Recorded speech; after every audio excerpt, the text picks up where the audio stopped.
தங்கம் வந்து பார்த்தீங்கன்னா கண்டிப்பாக மேல் நோக்கி தான் போய் ஆகணும். அதோட ஹிஸ்ட்ரி அவ்வளோதாங்க. மேல் நோக்கி தான் போய் ஆகணுங்க. என்னை பொறுத்த வரையும் ரொம்ப கூடிய சீக்கிரத்தில் மற்ற விஷயங்கள் எல்லாம் விட்டாலும் 1,10,000 தொடுதுங்க. இதெல்லாம் வந்து பார்த்தீங்கன்னா டெக்னிக்கல் பிரேக் அவுட். எங்கே டிமாண்ட் வருதோ அங்கே தான் பிரேக் அவுட் வருவாங்க.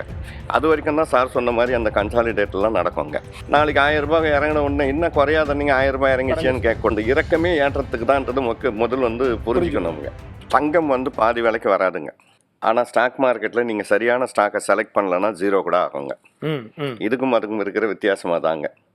அப்போ தங்கம் வந்து பார்த்தீங்கன்னா கண்டிப்பாக மேல் நோக்கி தான் போய் ஆகணும். அதோட ஹிஸ்ட்ரி அவ்வளோதாங்க. மேல் நோக்கி தான் போய் ஆகணுங்க. இந்த தேக்கம் இருக்குங்க கண்டிப்பாக. இந்த டெய்லி இந்த ஃப்ளக்சுவேஷன்ன்றது வந்து இருந்தால் தான் நல்லதுங்க. அது இல்லைனாலும் சரியாக இருக்காதுங்க. அதுதான் வந்து அடுத்த கட்டத்தை நோக்கி கொண்டு போகிறதுக்கு உண்டான இந்த ஃப்ளக்சுவேஷனுங்க இதுங்க. அப்போ தான் முடியுங்க. என்னை பொறுத்த வரையும் ரொம்ப கூடிய சீக்கிரத்தில் மற்ற விஷயங்கள் எல்லாம் விட்டாலும் 1,10,000 தொடுதுங்க. 1,10,000 தொட்டுதுன்னா கண்டிப்பாக தொடுதுங்க. 1,00,000. ஆமாம், ரொம்ப கிட்டத்துலேங்க, ரொம்ப நாள்லாம் கிடையாதுங்க. நான் வந்து லாஸ்ட் ஏப்ரல் 24 ஒரு இன்டர்வியூ வேறு ஒரு இதில் கொடுத்தாங்க. அப்போ வந்து 5,400 சம்திங் இருந்ததுங்க.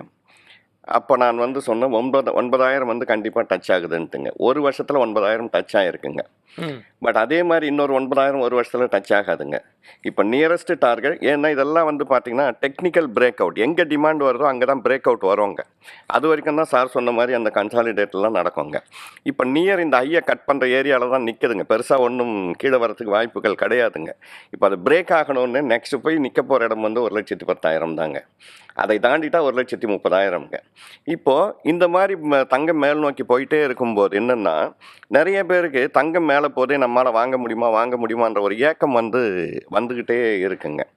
இப்போ அவங்களுக்கு தான் நம்ம என்ன சொல்கிறோம்னா, நான் வந்து மாதம் 20,000 சம்பாதிக்கிறேன், 25,000 சம்பாதிக்கிறேன்னு சொல்கிறவங்க தான் இந்த மாதிரி ஒரு டிமேட் அக்கௌண்ட் ஓப்பன் பண்ணிட்டுங்க.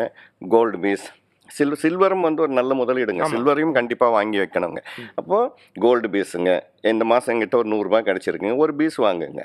சேமிக்கணும்ன்றவங்களுக்கு 100-200 தான் இருக்குது. கரெக்ட் இல்லைங்களா? அவங்களுக்கு அது வந்துங்க. கண்டிப்பாக எனக்கும் தங்கம் வேணும்னா தங்கத்துக்கு உண்டான பணத்தை நீங்கள் சேர்த்து தான் ஆகணுங்க. அது 1 கிராம் பணம் சேர்ந்த உடனே நீங்கள் ஒரு காயின் வாங்கி. ஆமாங்க, இப்போ நீங்கள் 1 கிராம் அளவுக்கு நீங்கள் பணம் சேர்ந்துருச்சுன்னா நீங்கள் போய் ஒரு காயின் வாங்கி வச்சுக்கிங்க. அப்படி தான் நீங்கள் பண்ணணுமே ஒழிய, இல்லைனா இப்போ என்கிட்ட 1 கிராம் வாங்குறதுக்கு காசு இல்லைனா, ஆனால் அவங்களுக்கு தங்கம் வாங்கணுமென்ற அடிப்படை ஆசை இருக்கணும் போது அவங்களுக்கு உண்டான வாய்ப்புகள் சின்ன லெவலில் தாங்க ஸ்டார்ட் பண்ணணும். சிறுசேமி பண்ணுறது என்னங்க, சின்ன லெவலில் தான் ஸ்டார்ட் பண்ணணுங்க. அவங்களுக்கும் ஒரு வாய்ப்பு இருக்குது தங்கத்தில் முதலீடு பண்ணுறதுக்குன்றதுக்காக நான் சொல்ல வரேங்க. அப்போ தங்க முதலீடுன்றது வந்து பரவலாக இருக்கணுங்க. எங்கிட்ட பணம் இல்லைன்றவங்க இந்த மாதிரி கண்டிப்பாக சில்வர் பீஸ், கண்டிப்பாக வந்துங்க கோல்டு பீஸில் வந்து சின்னதாக இன்வெஸ்ட் பண்ணணும். நிறைய பணம் இருக்கிறவங்க கண்டிப்பாக தங்கத்தில் வந்து ஒரு பர்சன்டேஜ் வந்து முதலீடு பண்ணணும். குறையத்துக்கு உண்டான வாய்ப்புகள் இருக்குது. இல்லைங்க அதுக்காக வந்துங்க நாளைக்கு 1000 ரூபாய் இறங்கின உடனே இன்னும் குறையாத நீங்கள் 1000 ரூபாய் இறங்கிச்சின்னு கேட்கணும். இறக்கமே ஏற்றத்துக்கு தான்ன்றது முதல் வந்து புரிஞ்சுக்கணுங்க. அப்போ கண்டிப்பாக தங்கம் வந்துங்க என்றைக்கு இருந்தாலும் அதுக்கு உண்டான மதிப்பு குறையாதுங்க.